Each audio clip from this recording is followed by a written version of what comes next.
కురుక్షేత్ర యుద్ధవీరుల్లో భీముడు శారీరక బలానికి మారుపేరు.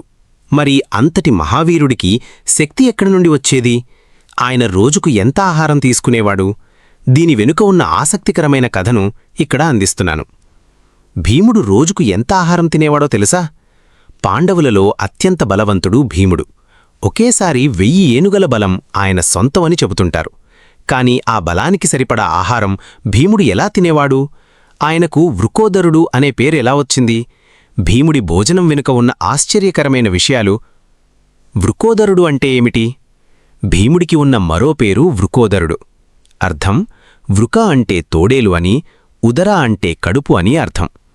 తోడేలు కడుపులో వృక అనే అగ్ని ఉంటుందట. అది ఎంత ఆహారం తిన్నా వెంటనే అరిగించేస్తుంది. భీముడి కడుపులో కూడా అటువంటి జఠరాగ్ని ఉండటం వల్ల ఆయన ఎంత తిన్నా క్షణాల్లో అరిగిపోయేది. అందుకే ఆయనకు ఎప్పుడూ ఆకలి వేస్తూనే ఉండేది. భీముడు రోజుకు ఎంత తినేవాడు? కుంతీదేవి వండిన వంటలో భీముడి వాటా తెలిస్తే మీరాశ్చర్యపోతారు. సగం వాటా భీముడిదే. కుంతీదేవి రోజూ వండే ఆహారాన్ని సరిగ్గా 2 భాగాలు చేసేది. అందులో ఒక సగభాగం కేవలం భీముడొక్కడే తినేవాడు. మిగిలిన సగభాగాన్ని కుంతీదేవి, ధర్మరాజు, అర్జునుడు, నకుల, సహదేవులు పంచుకునేవారు. అంటే 5 వ్యక్తులు తినే ఆహారానికి సమానంగా భీముడు ఒక్కడే తినేవాడు. ఒక అంచనా ప్రకారం ఆయన రోజుకు దాదాపు 60 నుండి 80 కిలోల ఆహారాన్ని భుజించేవాడని పురాణగాథలు చెబుతున్నాయి. బకాసురుడి విందు ఒక అద్భుతం. ఏకచక్రపురంలో ఉన్న బకాసురుడు అనే రాక్షసుడికి బండినిండా ఆహారం పంపాల్సి వచ్చేది.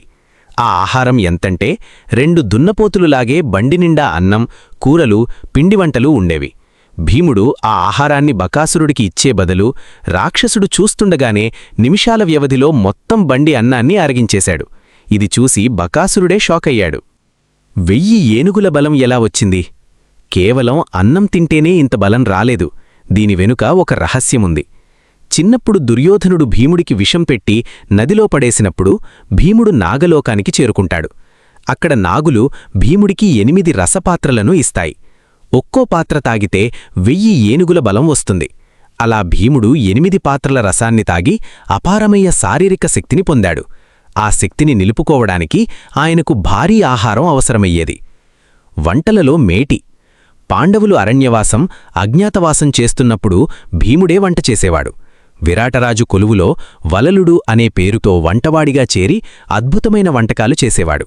నేటికీ మనం తినే అవియల్ అనే వంటకాన్ని మొదట భీముడే కనిపెట్టాడని ఒక నమ్మకం. చూశారుగా, భీముడి బలం ఎంత గొప్పదో ఆయన భోజనం కూడా అంతే విలక్షణమైనది. అందుకే ఆయనను కురుక్షేత్ర యుద్ధంలో ఎదుర్కోవడం ఎవ్వరితరం కాలేదు. ఈ వీడియో మీకు నచ్చితే లైక్ చేయండి. భీముడి గురించి మీకు తెలిసిన మరిన్ని విషయాలను కామెంట్స్లో తెలియచేయండి.